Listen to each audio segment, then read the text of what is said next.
주가가 연일 폭락하고 있습니다. 코스피 지수가 3년 만에 최저로 급락했다 이런 기사가 나와요. 이 숫자로만 말하면 실감이 안 날 수도 있는데 주식 투자하는 사람들 지금 멘붕 상태일 겁니다. 피부에 소름이 돋을 정도의 공포심도 느끼고 있을 거예요. 주가가 폭락하는 이유는 다 알고 계시듯이 일본이 경제 도발하고 우리 정부가 강경 대응하면서 그 경제적 충격이 얼마나 클지 이런 기사가 언론 도배하고 있어요. 거기다가 미중 무역 전쟁이 악화가 되면 수출 비중 높은 한국 경제 타격이 클 거다. 이런 미래에 대한 불확실성이 주가에 선 반영되고 있는 거예요.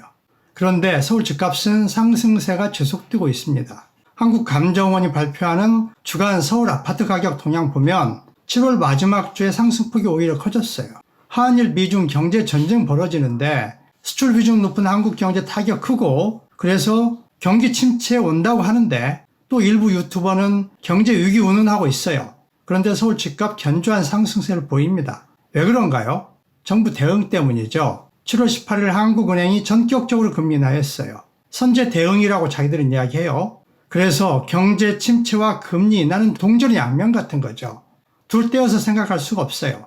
경기 침체하니까 집값 하락할 거다. 이렇게 전망하면 정확한 전망이 아니죠.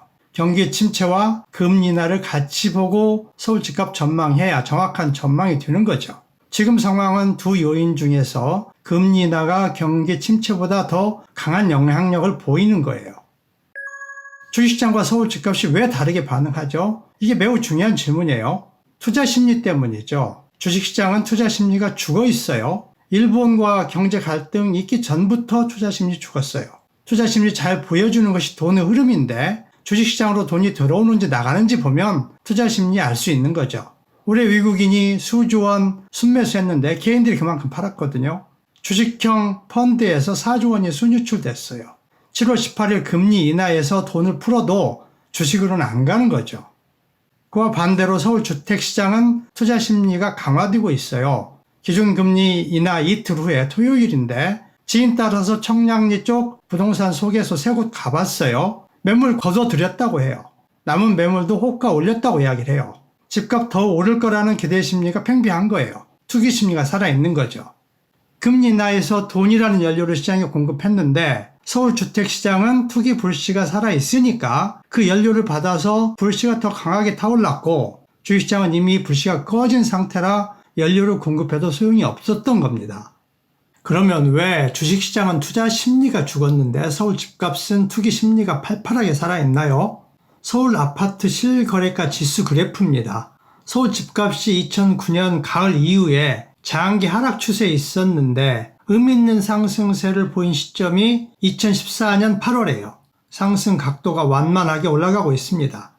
투기 심리가 살아나고 있는 거죠. 박근혜 정부에서 추경환이 부총리가 된 시점입니다. 그 상승 기울기가 가팔라진 것이 2017년 5월이에요. 문재인 정부 출범 시기죠. 서울 집값에서 투기 불씨가 강하게 타오르기 시작했어요. 투기 불씨가 2014년 8월경 지펴졌고 2017년 5월 이후 본격적으로 투기 불꽃이 타올랐어요. 박근혜 정부가 지핀 투기 불씨를 문재인 정부가 끄지 않았던 거예요. 더 활활 타오르게 했죠. 거기에 대해서 이런저런 이유 갖다 대봐야 그냥 핑계일 뿐이에요. 말보다 더 중요한 것이 현실이고 숫자죠. 집값이 더 급격하게 상승한 사실, 이것이 바로 투기 심리 강해졌다라는 것을 말해줍니다. 2018년 9.13 조치 이후 투기 불씨가 주춤해졌어요. 그러나 투기 심리는 끝나지 않았습니다. 투자 심리 혹은 투기 심리가 서울 집값과 주가의 차이를 설명해 줍니다. 일본과 경제 전쟁, 미중 무역 전쟁은 악재고 금리 인하는 호재인데 최근 서울 집값은 악재는 무시하고 호재에 민감하게 반응하고 있어요. 투기 심리가 살아있기 때문이죠. 반대로 주식시장은 호재는 무시하고 악재 민감하게 반응해요. 그래서 전 세계 증시에서 한국 증시가 수익률 꼴찌를 기록하고 있습니다.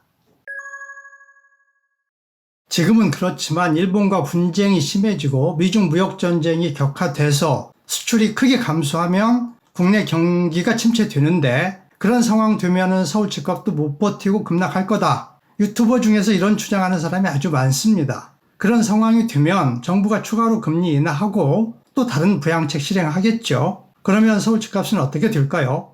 이때도 중요한 것은 서울 집값 투기 심리 살아있을까? 이게 바로 집값을 결정할 겁니다. 참고가 될 만한 매우 인상적인 과거 사례가 있어요. 2008년 글로벌 금융위기 충격이 몰아쳤을 때 서울 아파트 가격 보여주는 그래프입니다. 2008년 말에 5개월 만에 20% 폭락합니다. 그 직후에 7개월간 그 이상 폭등해요. 폭등한 게 부양책의 힘이죠. 그 중에서 가장 약발이 큰 것은 금리 인하였어요. 2%까지 기준금리 인하했습니다. 금리 인하와 부양책이 금융위기라는 엄청난 악재를 상쇄시키고 나왔던 겁니다. 지금 금리가 1.5%입니다. 금융위기 때보다 더 낮아요. 경기 침체는 악재고 금리 인하는 호재인데 현재와 금융위기 때를 비교해보면 악재는 작고 호재는 커요. 투기 심리가 안 끝날 가능성이 매우 높다는 것을 시사해 줍니다. 제가 이야기하려는 포인트는 경기 상황도 중요하지만 정부 정책의 힘이 집값에 더 중요한 영향을 미친다라는 겁니다. 수출이 감소하고 경기 침체가 와도 정부 정책이 어떠냐가 투기 심리 살아있을지 끝낼지를 결정하는 거예요. 정부 의지가 좌우하는 겁니다. 문재인 정부 집값 의지 어떠냐? 이걸 보여주는 중요한 지표가 금리죠. 금융위기 때보다 더 낮은 금리 수준이에요. 서울 집값 투기 안 잡겠다라는 의지를 보여주는 겁니다. 금리보다 더 중요한 지표가 있어요. 이전 방송 종부세 빠져나갈 구멍이 있다 해서 말씀드렸듯이 서울의 100채 주택 소유자가 재산세, 종부세 1원도 안 내요. 엄청난 세금 혜택 주고 있습니다. 이런 엄청난 세금 혜택 주니까 서울 주택으로 돈이 몰리고 있고 투기 심리가 안 꺼지고 있습니다. 이런 세금 혜택 폐지 안 하고 금리 인상 안 하면 경기 침체와도 서울 집값 급락 가능성은 매우 낮다라고 말씀을 드릴 수 있습니다. 저희 방송에 공감을 하시면 구독을 꼭 눌러주시길 부탁드립니다.